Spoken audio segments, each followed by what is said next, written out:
창세기 5장 아담부터 노아까지의 죽음의 족보, 그 죽음의 족보 가운데 있는 에녹, 죽을 수밖에 없는 세상에서 하나님과 동행함으로써 죽지 않은 에녹, 65세의 무드셀라를 낳고 그 300년을 하나님과 동행함으로써 유일하게 죽음을 경험하지 않았던 에녹, 에녹의 아들 무드셀라, 그 애가 죽으면 심판이 임할 거야 라고 말씀하신 하나님, 이 아이가 죽으면 온 세상에 심판이라니.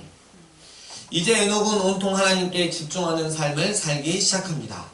하나님의 말씀을 완전 진지하게 받아들입니다. 무드셀라를 볼 때마다 하나님의 심판을 생각합니다.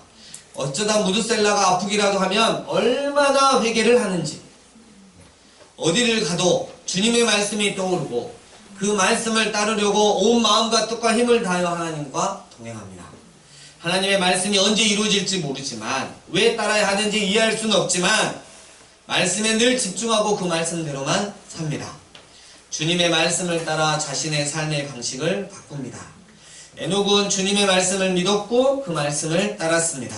그의 믿음은 너무나도 단순했습니다. 정말이지 밀어날 정도로 주님의 말씀을 따르는 삶을 살았습니다. 하나님의 말씀이 진리다라고 믿고 따랐습니다. 죽음은 이 세상과 오는 세상을 나누는 강입니다. 그런데 여기에 그 강을 통과하지 않은 한 사람이 있습니다. 에녹이 그 강 앞에 도달했을 때 하나님이 그를 가로질러 데려가셨습니다. 하나님이 그를 옮기시고 이전시키셨습니다. 하나님은 그를 취하시고 가로질러 데려가셔서 반대쪽 강변에 놓으셨습니다. 에녹은 이 세상에서 믿음으로 하나님과 동행하며 교제하다가 한순간 다른 세상으로 옮겨져 하나님을 눈으로 보며 교제하며 살았습니다.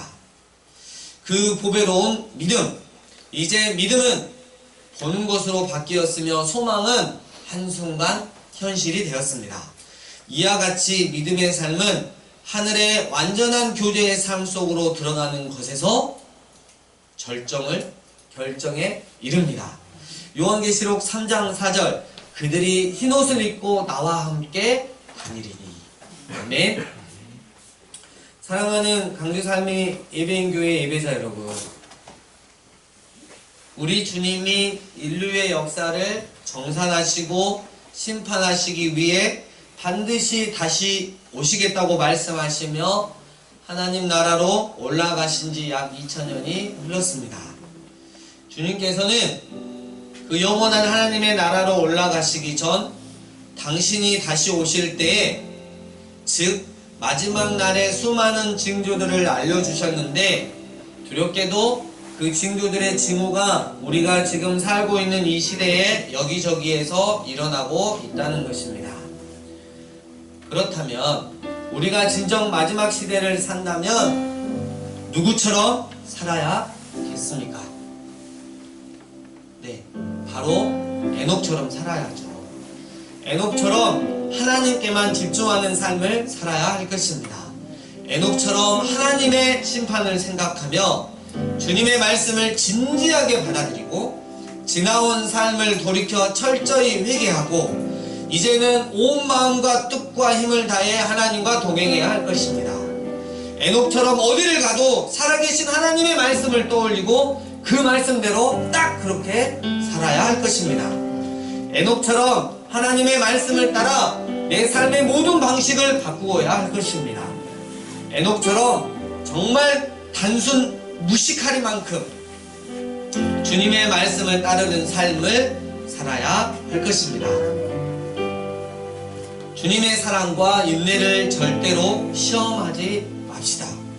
베드로후서 3장 8, 9절, 사랑하는 자들아, 주께서 하루가 1000년 같고 1000년이 하루 같다는 이 한 가지를 잊지 말라.